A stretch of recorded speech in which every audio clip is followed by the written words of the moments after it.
Vai, puxa a aula que eu tô aqui. Boa noite, internautas. Estamos iniciando não, né?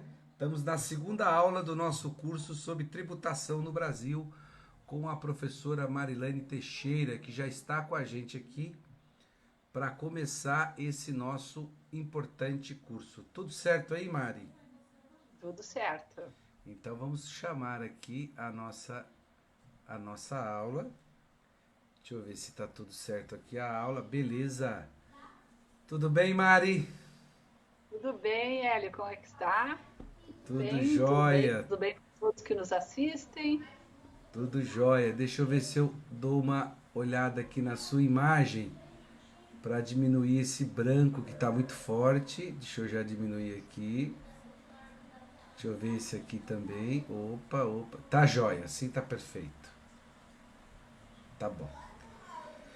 Vamos iniciar? A gente está aqui já com. Deixa eu voltar aqui, parar aqui. Vamos para o primeiro ponto. Pode cumprimentar as pessoas primeiro. Já está a Ah, Solange, a Débora, o Chiquinho, já estão tudo aqui. O Otávio muito já bem. está aqui na página. Ah, O prazer, Anselmo, a tê-los aqui. Edneia já estão Aham. aqui para acompanhar nossa segunda aula. Certo? Certo. Então vamos lá. Você vai Bom, acompanhar, eu te passei o, sim. o slide. Slide Uhum. é slide que chama? Como é que chama isso? Isso.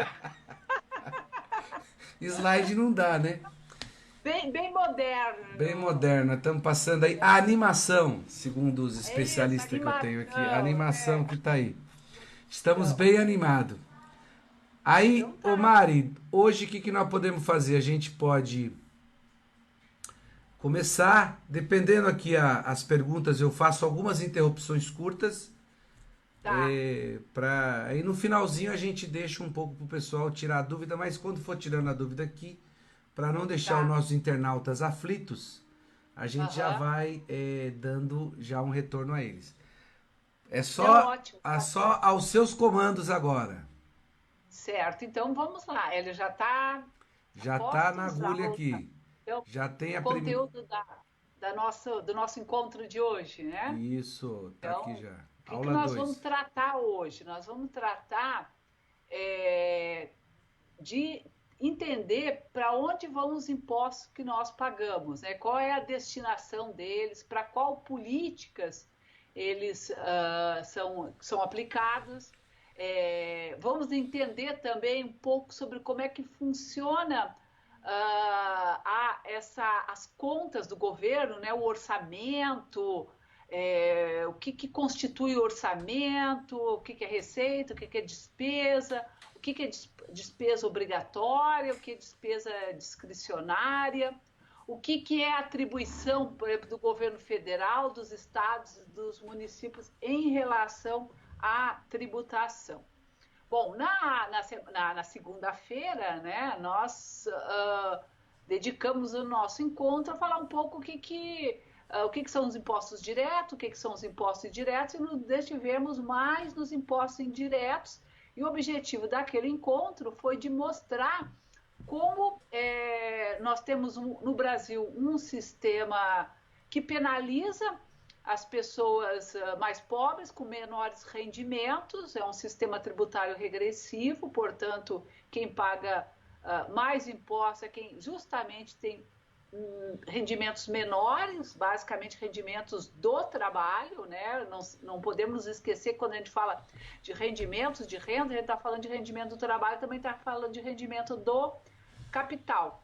E exploramos alguns exemplos que nos ajudaram a entender de que forma os impostos eles estão embutidos nos preços dos serviços e das mercadorias e um pouco o que são os impostos em cada âmbito, o que é imposto federal, o que é municipal, o que é estadual. Hoje a gente vai voltar e vai descrever melhor esses impostos. Então vamos começar pelo orçamento.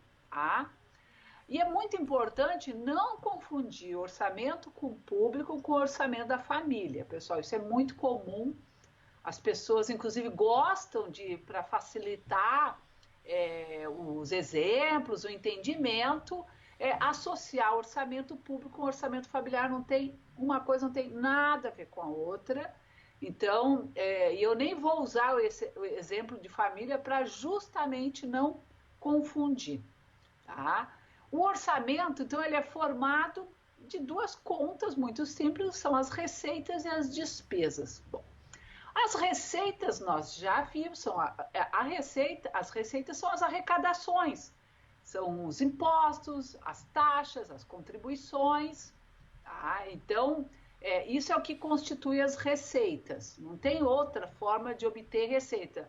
O governo não vende serviços como uma empresa, comercializa. Então, ele só pode obter recursos, só pode obter receita se ele taxar ou impor uma determinada taxa, um determinado imposto para a sociedade de diferentes formas. E as despesas, então, são os gastos e os investimentos.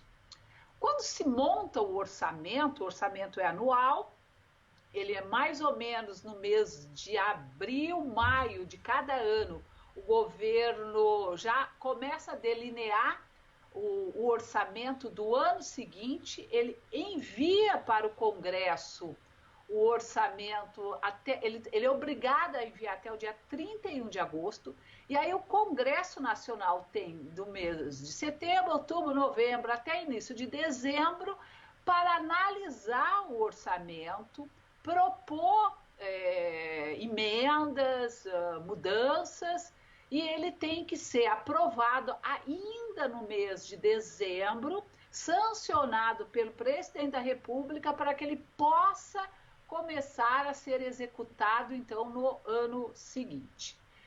Então, quando o governo gasta menos do que ele arrecada, o orçamento ele tem que fechar, tá? O tanto de receita tem que corresponder às despesas.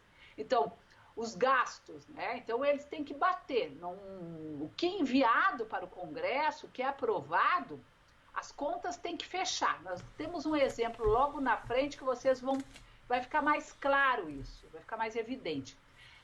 Mas acontece, isso acontece sempre, não é só com o Brasil, é com a maior parte do mundo, quando o exercício fiscal se gastou menos do que se arrecadou, a gente chama o resultado que sobrou de um superávit.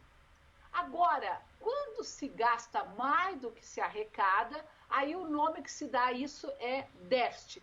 E o que mais ocorre, evidentemente, é déficit, né? Porque você tem gastos inesperados, imprevistos.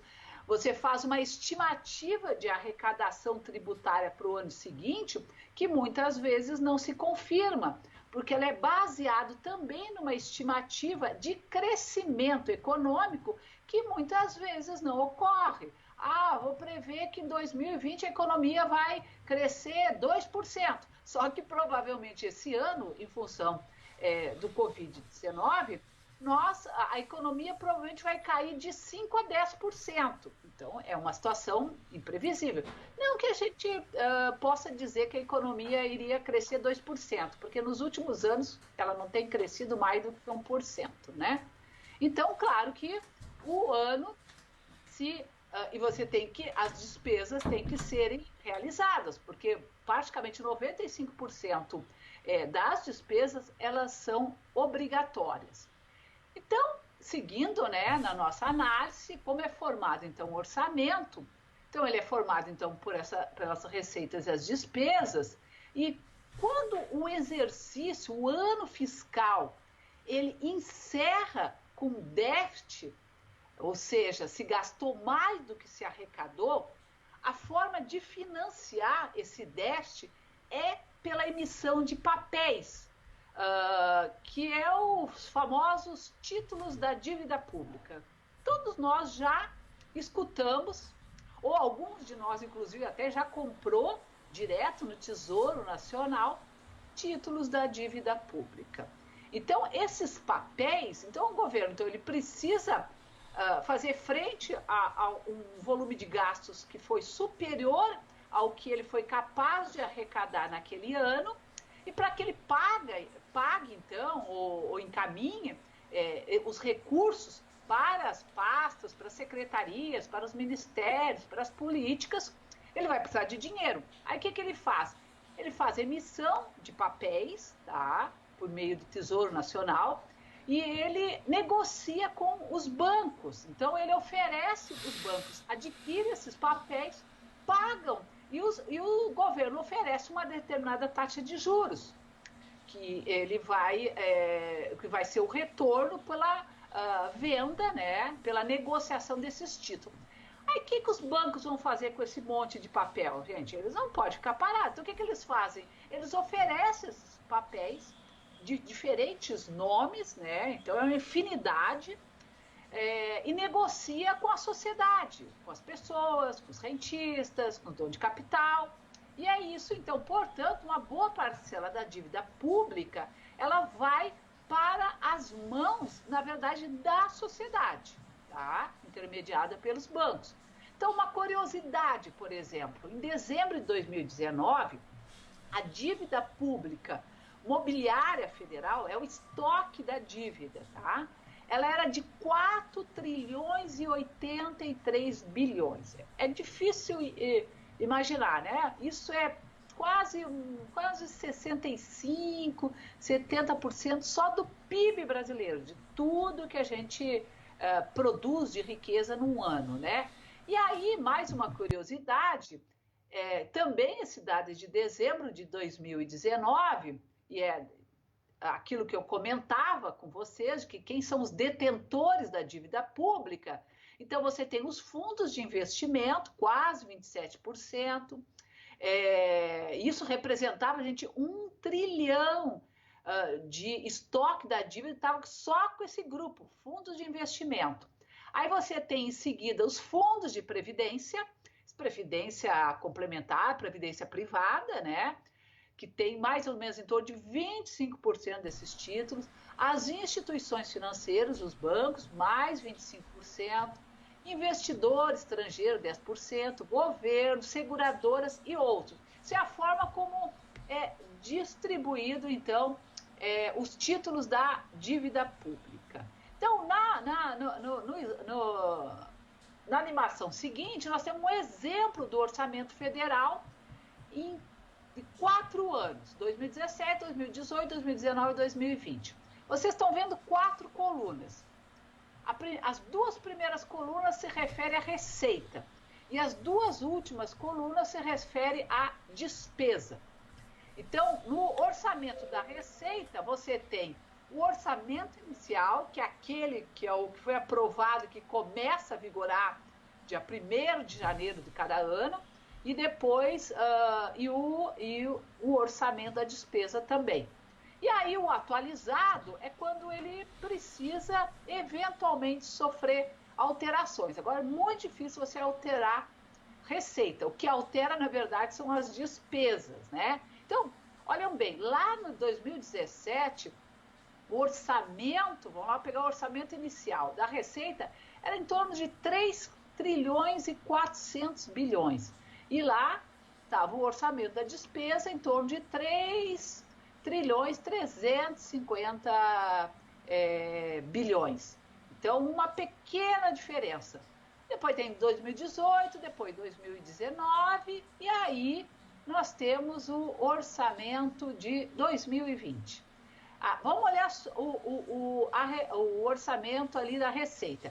3 trilhões e 577 bilhões inicial, atualizado mesmo valor, só que na despesa, vejam bem que já tem uma diferença entre o inicial e o atualizado. Quase 300 bilhões de diferença. O inicial era 3.496 e depois o atualizado foi para 3.746. Sabe de onde que vem essa mudança? Agora, do Covid-19. O governo teve que encaminhar, vocês viram falar da PEC emergencial, não viram? Foi aprovada recentemente, há cerca de, eu acho que faz cerca de 10 dias, talvez um pouco menos. Ela foi aprovada no Congresso, que ela autoriza o governo a gastar mais do que aquilo que estava orçado e previsto no orçamento para 2020. Então, é mais ou menos em torno de 300 bilhões, que é o que o governo... Então, é mais ou menos em torno, quase que 10% da previsão do orçamento inicial. O que cai entre nós, gente, é muito pouco, mas a gente não vai entrar nessa discussão, porque não é o tema do nosso encontro de hoje, mas 300 bilhões para enfrentar a pandemia é muito pouco. Isso é um tema que a gente pode deixar para discutir num outro momento aí, quem sabe no próximo curso, né? Ô Se vocês Mari, toparem fazer. com Pode falar, relação a esses 300 bilhões, o governo liberou daquele fundo que o banco tem que ter, do recurso que os bancos têm que ter no Banco Central, que acho que era 26%, para 16%, não é isso? Isso, mas não tem nada a Não ver tem com nada a ver isso. com receita, Não, né? não, não. Aquilo é política monetária. E isso foi, acho Aquilo que é taxa, aquilo é compulsório, é o compulsório. Aquilo é para regular a política monetária, é para controlar a quantidade de moeda em circulação e, evidentemente, ela serve também, assim, eventualmente para controlar inflação, taxa de juros. Ela é um outro mecanismo. Ele não é, o orçamento fiscal é outra coisa, né? Então, beleza. você tem duas grandes políticas econômicas, política fiscal e política monetária. Tá? Então, aí a política monetária, aí a gente pode falar numa outra ocasião, ou talvez se surgir alguma oportunidade hoje mesmo, a gente pode explorar melhor isso, tá? Mas a política fiscal basicamente trata de arrecadação, né, quer dizer, de receita e despesa. Então, é o poder que o governo tem de poder ampliar a despesa dele, ampliando seus gastos, né? Gastos que pode ser com a saúde, com a educação, com as políticas públicas, com o abono emergencial, por exemplo. Então, isso é o que está contido no orçamento, transferência para estados e municípios. Então, é isso que está contido na PEC, nessa PEC emergencial, que foi aprovada alguns dias atrás. Tá? Aí o déficit, aqui eu vou passar rapidamente, porque isso não é tema do nosso encontro e também é uma parte muito chata. Mas só para vocês saberem, você tem 3 tipos de déficit: déficit primário, nominal e operacional. Tá? Por que se trabalha com essa distinção? Porque o Brasil, assim como muitos países do mundo, eles aprovaram, o Brasil, por exemplo, tem aprovado a lei de responsabilidade fiscal, tem aprovado uma regra que a gente chama de regra de ouro e tem aprovado a emenda constitucional 95, que estabelece limite para os gastos públicos. Então, e define uma meta, por exemplo, o déficit primário, que é a diferença entre os gastos e a arrecadação. Então, aí não está incluído, por exemplo, os juros da dívida, o que o governo pagou de juros da dívida pública. É só pegou o orçamento e terminou o ano. Se ele terminou com déficit, chama-se déficit primário. A diferença do déficit nominal é que aí você inclui os juros da dívida pública, o financiamento da dívida. Então, essa é a diferença. Isso aí é importante saber, porque é com base nisso que se estabelece as políticas fiscais, o tal do equilíbrio fiscal, a política de austeridade fiscal.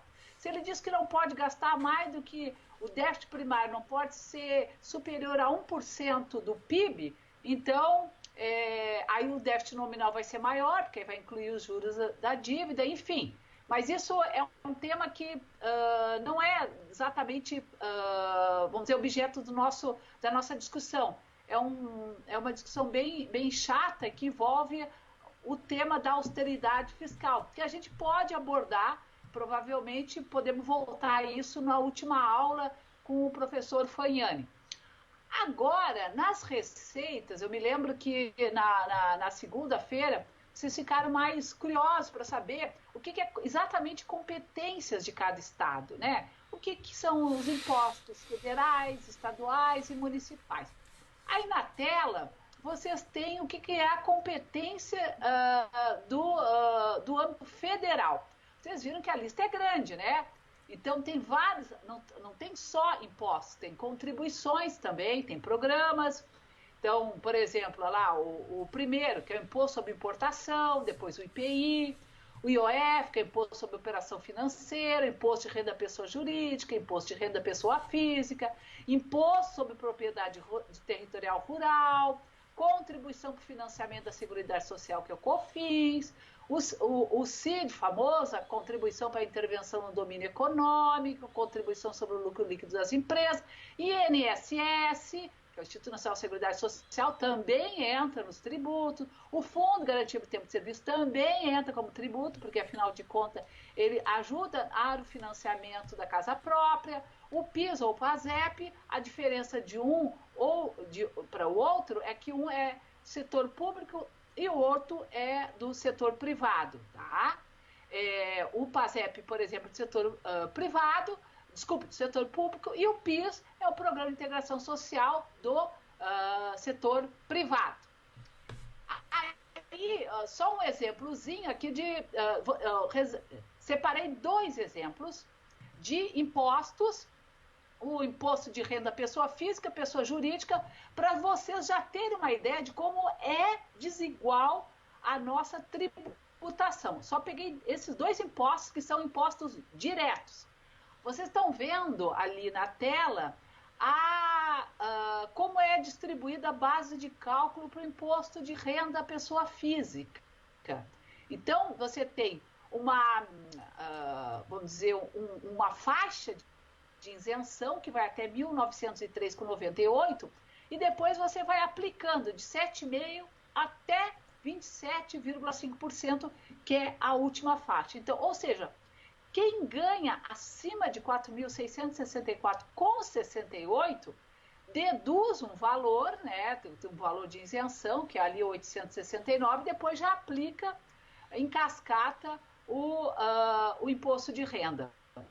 Então, ele chega até 27,5%. Então, vejam bem, imposto de renda, pessoa física, as alíquotas, gente, são muito altas. Isso é uma das mais graves distorções no Brasil. Você tinha que ter uma maior faixa de isenção e você tinha que fazer alíquotas escalonadas de maneira que paga mais quem ganha mais. Então, por exemplo, alguém que ganha acima de praticamente R$5.000 paga quase a mesma coisa que alguém que ganha R$200.000, R$100.000. Então, esse é um dos sistemas mais perversos e desiguais. E é também um promotor de desigualdade, né? Porque você está tirando renda de quem precisa de recurso para consumo. Em compensação, o imposto de renda pessoa jurídica, você tem 2 faixas, 6% quando é sobre o lucro acumulado e 15% quando é sobre o lucro real. Então, isso é para a gente ter uma ideia de como o sistema é desigual. Depois, nós vamos falar dos tributos estaduais e municipais. Os tributos estaduais são ICMS, o Imposto sobre Transmissão de Causa-Mortes e Doação e o Imposto sobre Propriedade de Veículos Automotores e IPVA. Todo mundo tem carro, sabe muito bem do que eu estou falando. E aí, os tributos municipais, nós temos o Imposto sobre Transmissão de Bens Intervivos, que é o ITBI, somente quando você faz venda, né, de imóvel, então você tem um tributo, né, que arrecada, que é calculado sobre o valor do imóvel, o ISS, que é o Imposto sobre Serviços, então quem é MEI, PJ, empresa, autônoma de comércio e serviço, paga ISS, e o IPTU, que todo mundo sabe o que é o Imposto sobre Propriedade Predial, Territorial, Urbana. Então, esses são os conjuntos de tributos que nós temos no Brasil, distribuídos, então, pelas diferentes esferas. Nós falamos até agora das receitas. Agora vamos comentar rapidamente para onde vai esse dinheiro. Vai para as despesas. E as despesas são organizadas em 28 funções, tá? Então, cada ano, quando o governo elabora o orçamento, ele prevê um gasto para cada uma dessas funções, que é calculada com base numa previsão de crescimento da economia para o próximo ano e numa previsão de inflação. Só que a emenda constitucional 95 tirou do orçamento, do cálculo do orçamento, a previsão de crescimento da economia para o ano seguinte. Ou seja, ele só corrige de um ano para o outro, ele só atualiza com base na inflação. Então, se a inflação foi 2%, corrige 2%. Ou seja, independente da economia crescer ou não, desde 2017, com a austeridade fiscal, com a emenda constitucional 95, o orçamento, a parte das despesas, das receitas, não são mais corrigidas, as despesas não são mais corrigidas pelo crescimento da economia, tá? Ô Mari, E ali, pode falar, Hélio. tem uma pergunta aqui da Célia. Se o imposto de renda é calculado sobre o salário bruto ou líquido? O imposto de renda, o imposto de renda, eu acho que é calculado sobre o salário Bruto, né? Salário bruto, né? Exatamente, sobre o salário bruto. O Chiquinho também pergunta aqui o seguinte: se a maioria dos detentores da dívida pública são estrangeiros ou brasileiros, ou se isso dá para saber? Não, dá para saber. Não, são brasileiros, tá? Agora, o que acontece? Eu estou voltando, Hélio, lá, inclusive nessa, onde eu descrevo, lá logo no começo tem descrito qual é a composição da dívida pública, né? Então, você tem as instituições financeiras, tá? Os bancos. Evidentemente que os bancos negociam, então pode ter estrangeiros que comprem, mas lá, vamos dizer, registrar lá na Receita, lá no Ministério da Economia, quando você abre e olha onde é que se distribui os papéis, na verdade, os detentores da dívida pública interna é basicamente 10% de estrangeiro, de investidores estrangeiros, tá? Então, a gente pode dizer que a maior parte são investidores brasileiros. Mas você tem instituições financeiras, tu tem seguradoras, que são muitas vezes empresas estrangeiras, você tem os próprios fundos de previdência, que também, muitas vezes, eventualmente, têm fundos de fora, mas basicamente são, sim, são detidos por residentes do país, tá? E aí, aquele quadrinho lá, Hélio, amarelinho, com as letrinhas bem pequenininhas, que é o que é repassado para estados e municípios. Aqui é só para deixar um exemplo. Esse ano foi o ano de 2016. Neste ano foram repassados para os estados e municípios 262 bilhões do orçamento. E ali, na primeira coluna, tem uma descrição do que foi repassado, né? Então, tem royalties, tem o IPI de exportação, IOF, Imposto Territorial Rural, Fundeb, né? Que é o Fundo para a Educação, o Fundo de Participação dos Municípios, o Fundo de Participação dos Estados, CID. Então, aqui está a lista do que são os repasses que são realizados do governo federal para estados e municípios, né? Só para ilustrar, um dos que apresentam maior recurso, se vocês conseguirem olhar, porque a telinha é pequenininha, né?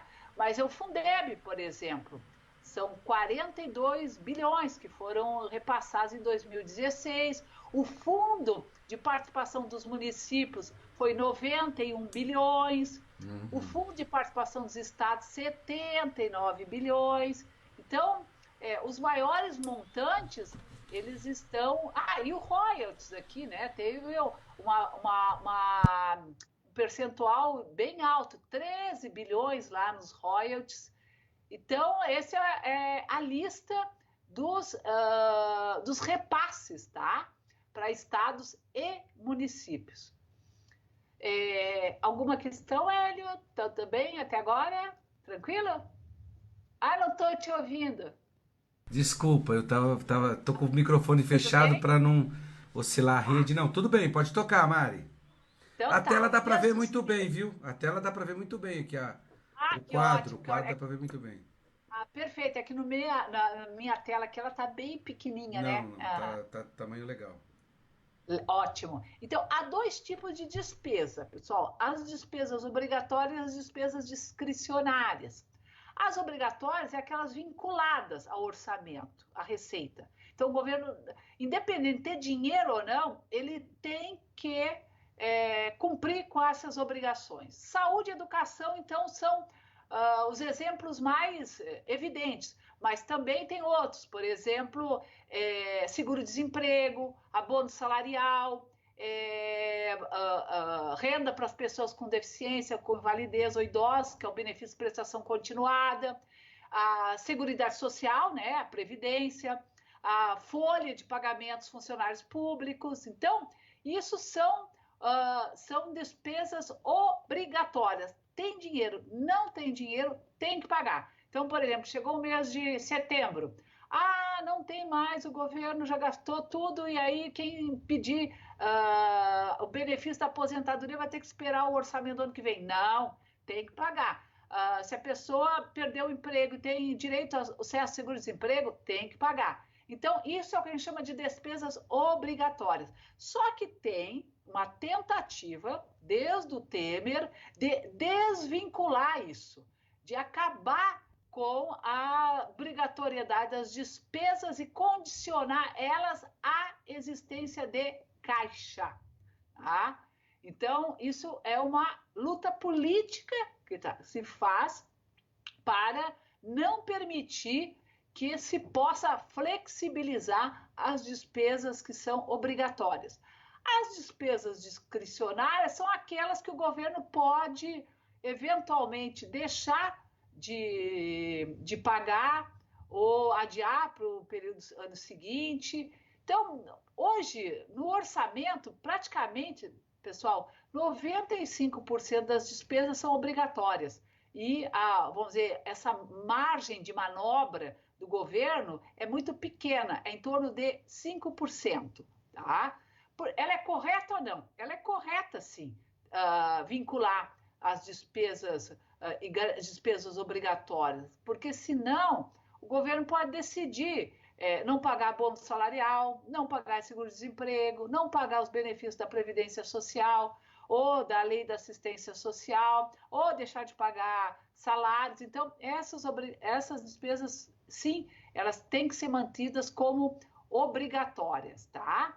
Então, nós temos um exemplo aqui da saúde e da educação.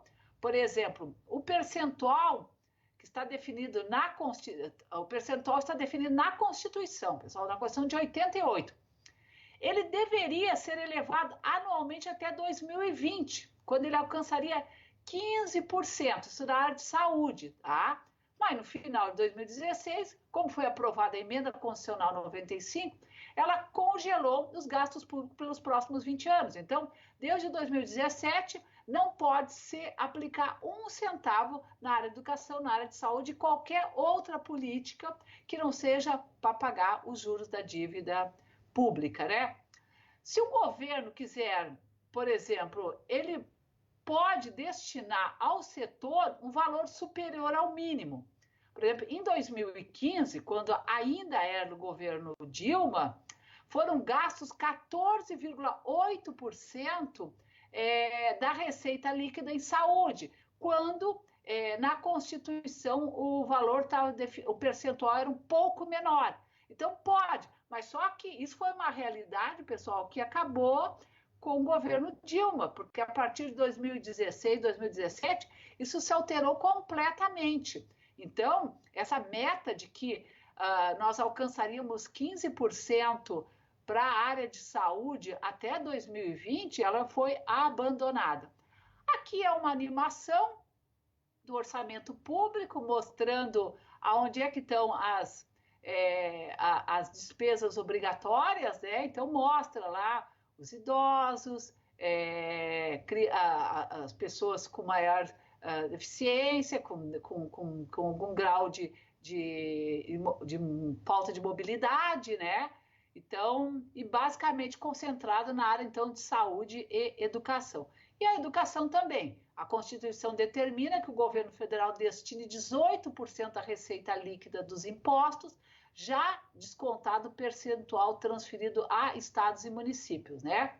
Além disso, o governo federal deve destinar ao setor 1/3 do arrecadado com uma contribuição chamada salário-educação, mais uma complementação ao Fundeb. Tá? Inclusive, essa discussão sobre o Fundeb está em negociação no Congresso Nacional, tá? Que deve ser proporcional à arrecadação. Então, nesse sistema, o que determina, por exemplo, o volume mínimo de recurso não é o destino do gasto, como salários ou reajuste, mas o tamanho da arrecadação, no caso do gasto como a educação, né? Então, se a economia vai bem, a arrecadação sobe. Essa destinação, então, aumenta. Se cai, o gasto mínimo também diminui. Aqui é um exemplo de gastos públicos efetivos, tá? Para vocês terem uma ideia de como que os gastos são distribuídos nas grandes contas. O azulzinho ali é os benefícios da Previdência Social, corresponde em torno de 31% dos gastos públicos. Depois vem pessoal, 16%, as transferências para os estados e municípios, 13%, as outras despesas obrigatórias, né, pessoal? Aí tem saúde, educação, enfim, aí vai os 17%, 5%, que é o que eu falei, são as discricionárias, são aquelas que não, que o governo pode manejar para investimento, outras coisas, e 18% pagamento de juros. Então, objetivamente, as despesas obrigatórias, pessoal, praticamente tirando a Previdência, tirando a folha de pagamento dos funcionários públicos e as transferências dos estados e municípios, as outras obrigatórias, corresponde a 17% e o pagamento de juros, o 18%. A gente paga mais de juros do que faz com política pública, né? Infelizmente, essa é a nossa realidade. Então, assim, a nossa conversa de hoje, recuperando, então, lá no início, os nossos objetivos era para onde vão os impostos que nós pagamos, então, quais são as políticas, qual a destinação, vocês viram, né? Quais são?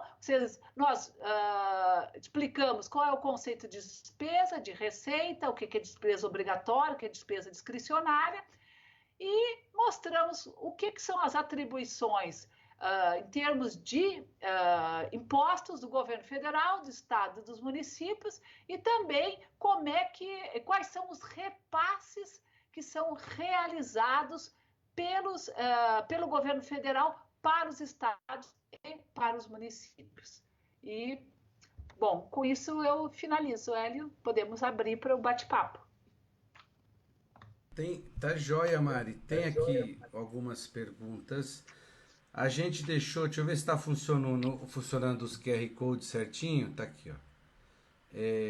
A pessoa aproximar aí a câmera do QR Code vai chegar nas matérias que você deixou lá do Nexo, né? Quais despesas do governo federais são obrigatórias ou vinculadas.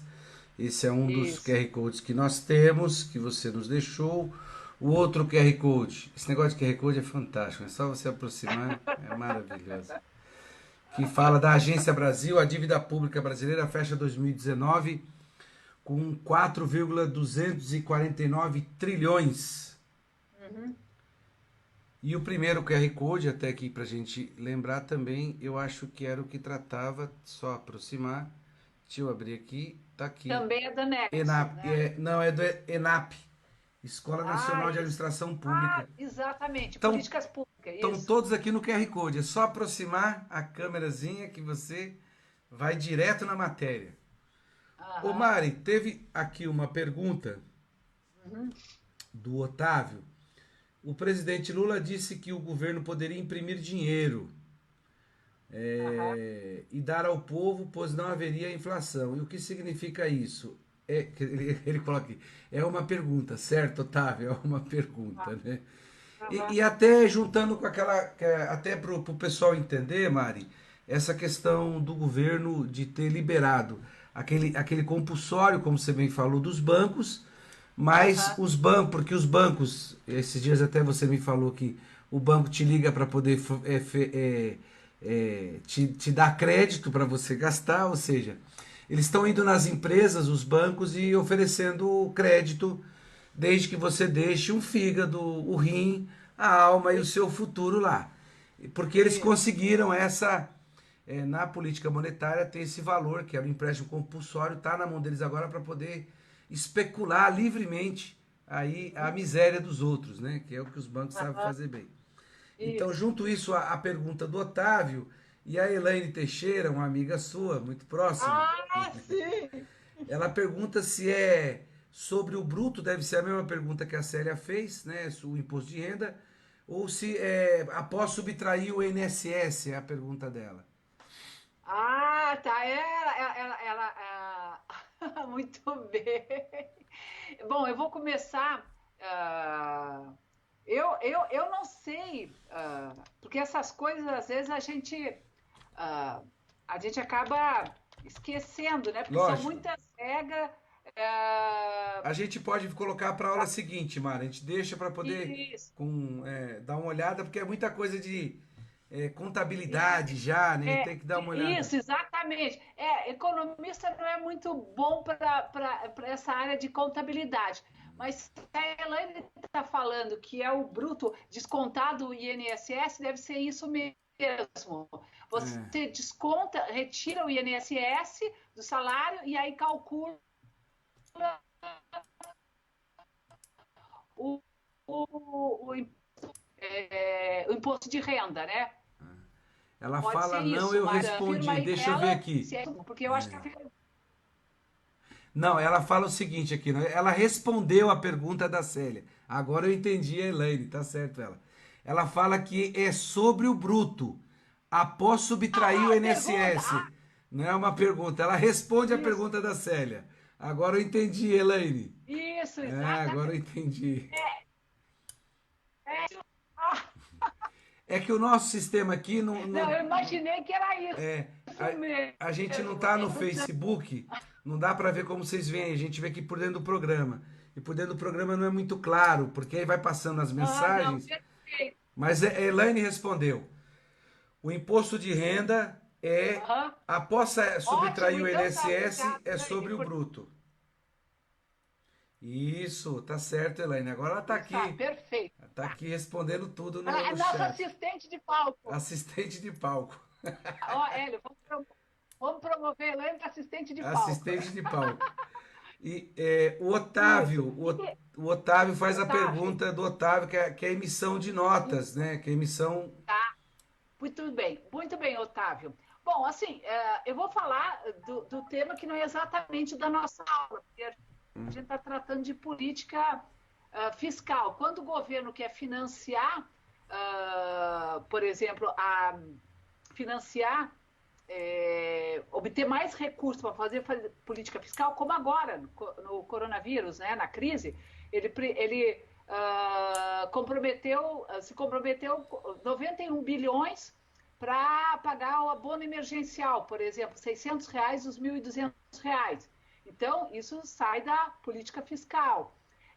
Os 51 bilhões que ele está anunciando para as empresas que adotaram a redução de jornada com redução de salário, e aí o governo paga a complementação salarial por meio do cálculo com base no seguro-desemprego. Tudo isso é política fiscal. Então, ele pode financiar isso emitindo título da dívida pública ou ele pode fazer emissão monetária, tá? Então ele pode colocar lá o Tesouro Nacional para fazer emissão de moeda. Então ele pode isso Inclusive, alguns analistas, economistas, avaliam que é melhor fazer isso do que fazer novas emissões de títulos da dívida pública, porque a taxa de juros é menor. Porque quando você faz emissão do título da dívida pública, por exemplo, tu está negociando um valor, digamos que tu promete que daqui a um ano a pessoa vai, ela está comprando por R$ 100 e ela vai receber 20%, vamos dizer, hipoteticamente. Daqui a um ano ela recebe 20% sobre esse papel, então é uma taxa de juros de 20%, né? Só que o governo não vai conseguir negociar os títulos agora por 100, por conta da crise. Ele vai ter que negociar por 80, 70, 50. Só que quem comprou vai querer daqui a um ano receber 120. Então ele vai ter que pagar mais juros.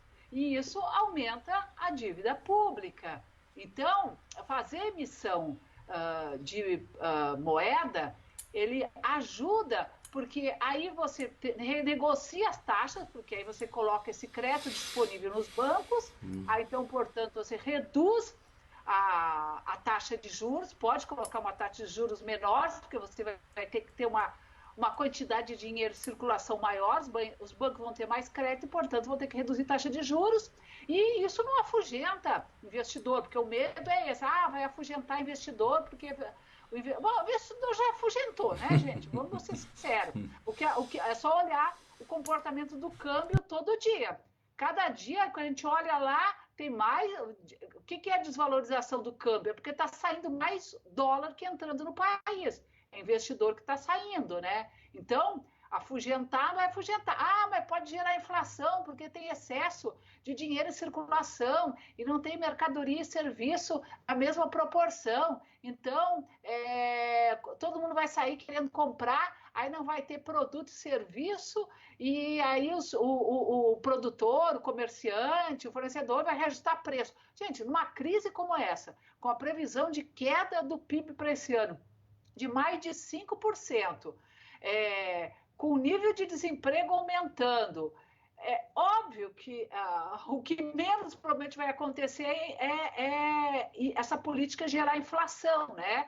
Então, ela é talvez a medida mais adequada nesse momento para poder fazer frente à crise. Então, o Otávio fala que o Lula teria feito essa declaração, mas enfim,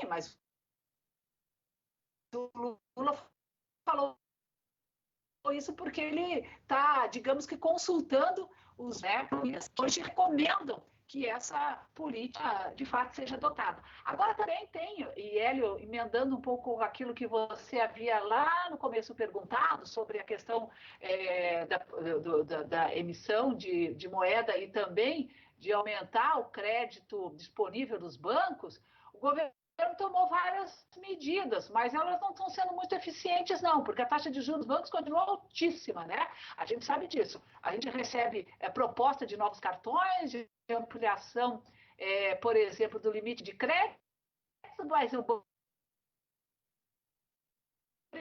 Então, uma das medidas que o governo fez foi uma coisa que é área de controle sobre a quantidade de dinheiro em circulação que é encaixe bancário. O que é isso? O banco, todo dia, os bancos, eles têm uma movimentação diária. Pessoas que vão lá sacam, pessoas que vão lá depositam, pessoas que vão pegar dinheiro emprestado, pessoas que vão investir, enfim, dinheiro em conta corrente, parado, não rendendo nada.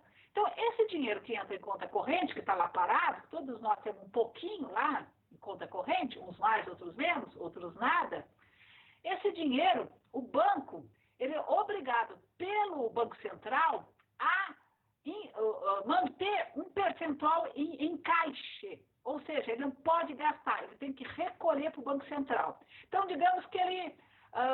vamos pegar um exemplo bem simplesinho. Eu tenho lá, hoje depositei na minha conta corrente R$1.000. aí o encaixe é de 25%.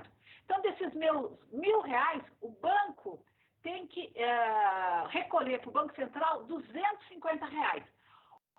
Os outros R$ 750, o banco pode fazer o que com ele? Emprestar para o Hélio, emprestar para a Elaine, emprestar para a Célia, emprestar para o Otávio, que precisa de dinheiro, vai lá e pega emprestado. E aí, por sua vez, o Otávio vai lá, pega os R$ 750 que ele precisava, deposita na conta que ele tem no banco dele, aí o banco dele vai reter 25% e o que sobrar vai continuar emprestando. Então, o que o Banco Central fez?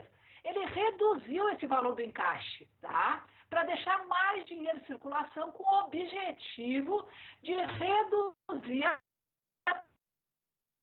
taxa que deveriam ter impacto na ponta, que deveriam ajudar a diminuir o custo do crédito. Só que os bancos no Brasil, eles têm a cabeça de banqueiro, é óbvio, né? Então, não querem perder nada. Então, eles separam os credores entre os bons e os maus.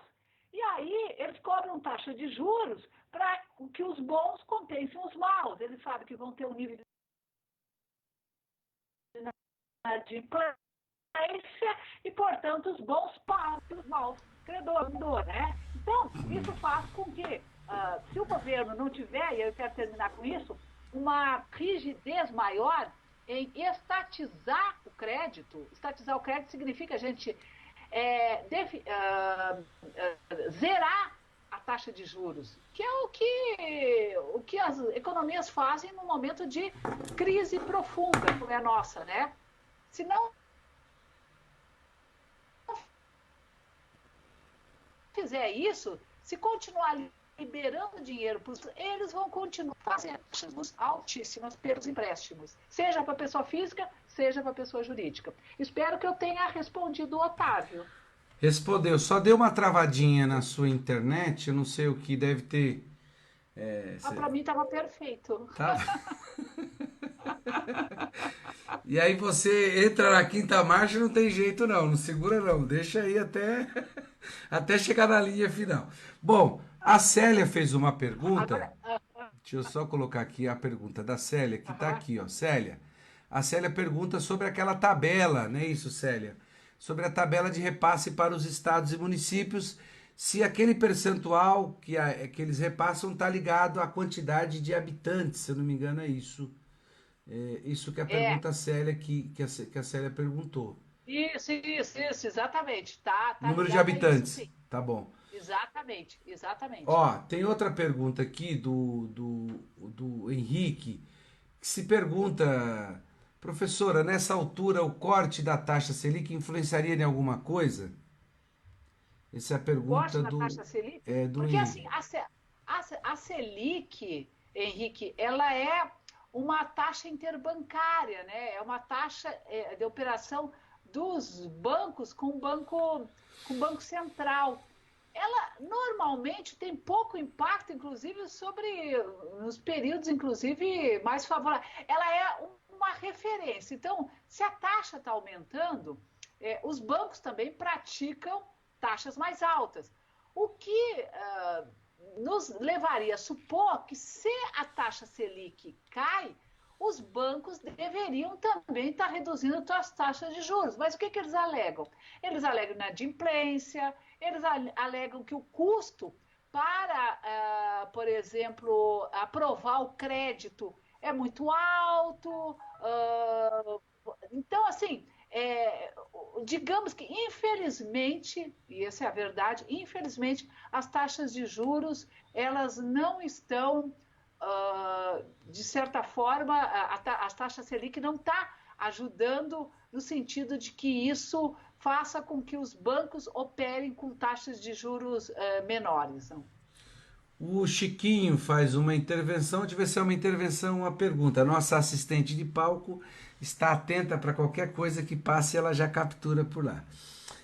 Imagina, o Chiquinho diz o seguinte: imagino que o orçamento federal é uma guerra entre lobistas, bancos, fundos de pensões e etc. E o dinheiro que chega para o povão é o mínimo. É isso, Mari? é uma guerra de lobistas e Imagino o que o que orçamento chega. federal é uma Ah, guerra tá. entre Claro, lobistas, claro, bancos, claro, fundos, pensões, etc. E o dinheiro que claro. chega para o povão é o mínimo. Não é o mínimo que a gente tem as verbas, né, pro... Não, agora é o seguinte, não esqueçam que nós temos 95% do orçamento é carimbado, né? Quer dizer, ele Uhum. é de. Os gastos são obrigatórios e você tem vinculação de receita com gasto, que é o caso da saúde, o sistema de seguridade social. Então, o sistema de seguridade social ele é financiado com recursos do COFINS, com recursos da contribuição sobre o lucro líquido das empresas, com os jogos lotéricos, com as contribuições da Previdência Social. Então, é vinculado, né? Digamos que a margem de manobra ela é pequena, mas ela é motivo de muita luta, sem dúvida nenhuma. Por exemplo, quando o orçamento chega no Congresso no dia 31 de agosto, o Congresso, setembro, outubro, novembro e parte de dezembro, fica só em função da briga da distribuição do orçamento. Então, naquilo que ele pode mexer, né? Naquilo que ele consegue. Agora, é claro que tem um outro aspecto que aí não é exatamente está vinculado à discussão do orçamento, mas é de como a política pública chega na ponta, né, gente? Então, esse é um outro debate. Então, você pode fazer uma política pública, que é o período do governo Lula e Dilma, você teve políticas públicas acertadíssimas, corretíssimas, mas que às vezes demorava para chegar na ponta, porque o caminho ele é longo, né? E é, digamos que, bastante tortuoso. Então, de fato, a execução orçamentária não é uma coisa fácil, não. Ô Mari, pelo jeito aqui o pessoal já está satisfeito. Nós precisamos ver se deu conta a gente partir para pro... Opa, desculpa. E, Tá aqui, tá. Partir para já para os finalmente, porque aqui o que nós discutimos foi sobre impostos e pagamentos, é isso? É, isso. o Henrique ainda insiste com a taxa Selic aqui. A taxa Selic muito baixa afugenta investimentos estrangeiros? Já afugentou tudo, né? Ah, se afugenta. Olha, sim, de certa forma, pode sim ser um componente, claro, que afugenta, porque o que é a taxa? É uma taxa nominal. A taxa real é a Selic descontada a inflação. Então, por exemplo, nós tivemos inflação negativa agora no mês de abril, né? Tanto o INPC quanto o IPCA. Então, a princípio, a taxa real é a própria taxa Selic, né? Agora, se nós tivéssemos tido uma taxa de inflação de 1 ou 2%, a taxa real seria a diferença. Então, que não seria, se você vai, por exemplo, compra títulos do Tesouro Público, do Tesouro Americano, a taxa de juros é de 0,5% ao ano, com resgate daqui a 30 anos. O Brasil é um país que tem as maiores taxas de juros do mundo. E mesmo quando cai, ainda é uma taxa muito atraente, né? Mas, sem dúvida nenhuma, agora eles só saem do Brasil, eles só saem se eles tiverem algum lugar para onde ir, né? Porque não é só pelo fato da taxa ter caído. Eles também medem instabilidade econômica, instabilidade social, instabilidade política. É um conjunto de componentes que contribuem para que o capital, o investidor estrangeiro saia do país, né? Não é só ou unicamente a queda na taxa de juros, mas também. Ô Mari, para gente fechar, que eu acho que deu conta, a próxima aula nossa vai tratar do total de tributos pagos pelos trabalhadores, empresários, banqueiros e rentistas. A gente vai falar também como é a tributação em outros países. A gente vai abordar os projetos de reforma tributária que estão no Congresso. Mas é a questão da DRU, né, Mari? A desvinculação das receitas da União, que chega a 30% agora com o Temer, levou para 30%, Isso, né? exato. O Temer, 30%, exatamente.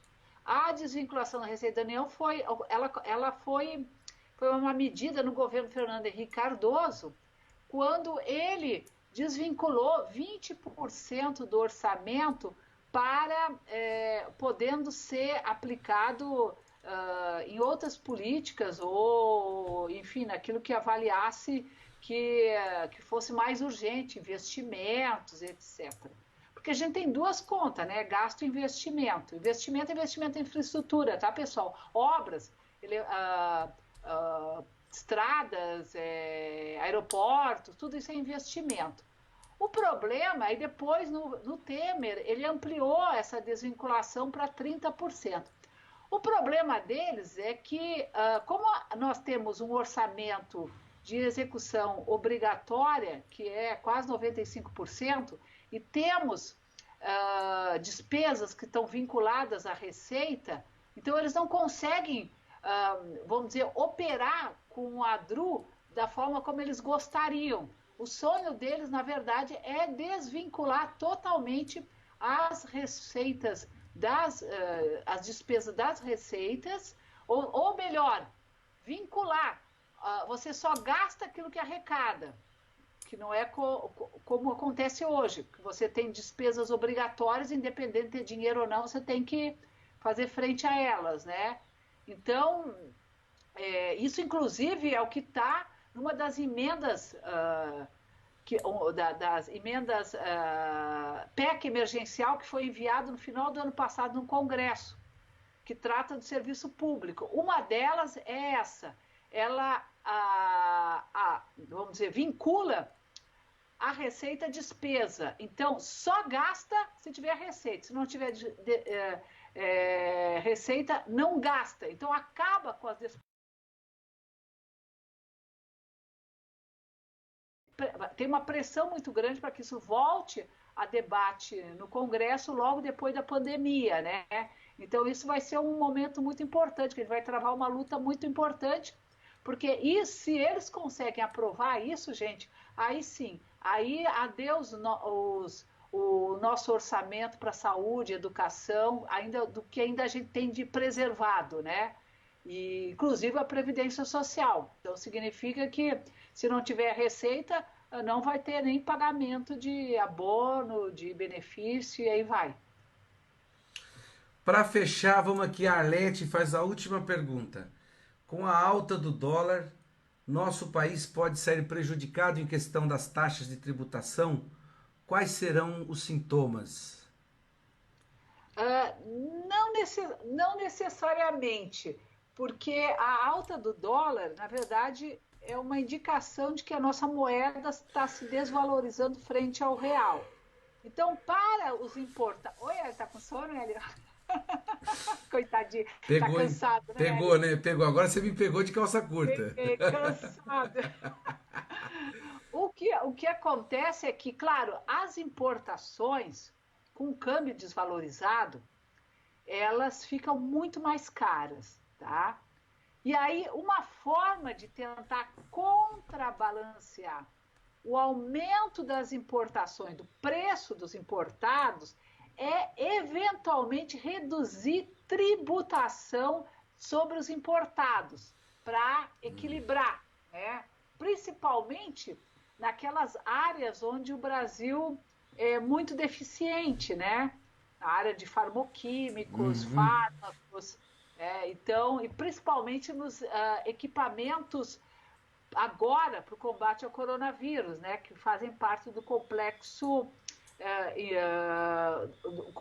industrial da saúde, respiradores, máscaras, quer dizer, então o problema é que a importação desses produtos agora está ficando mais cara por conta do câmbio.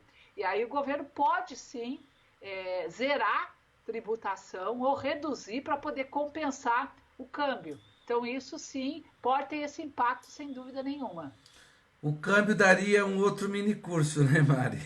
Exatamente. A gente prepara uma só a sua política Porque cambial. tem que falar por que que a China não pratica o câmbio flutuante e bota o câmbio que eles querem, né? O câmbio, É, é, o câmbio é, que mais favorece a nação. isso. Mari, eu acho Ah, que a gente deu conta.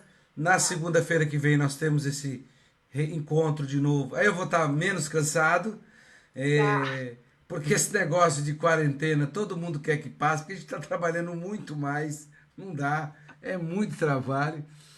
Aliás, eu acho que a gente está mais eficiente até, né? Porque você não se É, desloca, acaba tendo uma claro. eficiência maior. E a semana que vem, na segunda-feira, a gente vai discutir a questão dos tributos pagos aos trabalhadores, pago pelos trabalhadores, empresários, banqueiros e rentistas. Vai ser muito bacana ver as diferenças de tudo isso. A gente vai falar também das tributações de outros países e abordar um Isso, pouco os projetos de reforma tributária que estão no Congresso isso, Nacional. isso, Mari, o cansaço é grande, mas a gente resiste. Nós somos lutadores e lutadoras, né? isso. E a gente vai deixando aqui um grande abraço, Tá. agradecendo demais aí o seu empenho para nos deixar esclarecidos sobre essa forma de tributação no Brasil. Até a próxima aula, então, Mari. Próxima aula, um abraço para todas, um abraço a todos e até segunda-feira. Tá? Valeu. Tchau, Hélio. Boa Tchau, Mari. noite. Boa noite. Boa noite a todos. Boa noite. É isso aí. Desculpa aqui o último pessoal que foi entrando, que a gente já tinha aí aqui partido para os finalmente, que exatamente a questão que a professora Marilene deixou, das respostas que a gente foi dando aqui, mas aí o companheiro Araruna, grande Araruna, está sempre com a gente aqui prestigiando. Muito bom. Sugiro apenas que a nossa orientadora reforce os conceitos com exemplo menos oceânicos que não tem aplicação em nosso dia a dia, com pouca receita e muito tributo. É isso aí. Nós vamos chegar lá, João Arurana, até o final, para a gente saber como é que é feita essa coisa da tributação, qual é a proposta nossa de tributação mais justa que a gente acha, tem certeza que a tributação é extremamente injusta. Forte abraço a todos que acompanhou a gente aqui. A Maria Aparecida Neri, a miúda do Sintraenfa, a Solange também, a Débora, a Célia do sindicato. Oi Célia, obrigado por estar aqui com a gente. O Chiquinho, a Arlete lá do nosso querido Jardim Helena, lá do Pantanal, um abraço. O Paulo Ferraz também, o João Arurana, o Enio, obrigado Enio pela força. O Otávio, obrigado pela participação. Henrique também. Todos que estiveram aqui na live, a companheira Vanessa, a Débora, a Elaine, que ajudou a gente aqui a responder aqui as questões. Valeu, Elaine. Obrigado por ter ajudado a gente. A todos que participaram de mais uma live da construção da narrativa da classe trabalhadora. Forte abraço a todos vocês. Fiquem com Deus.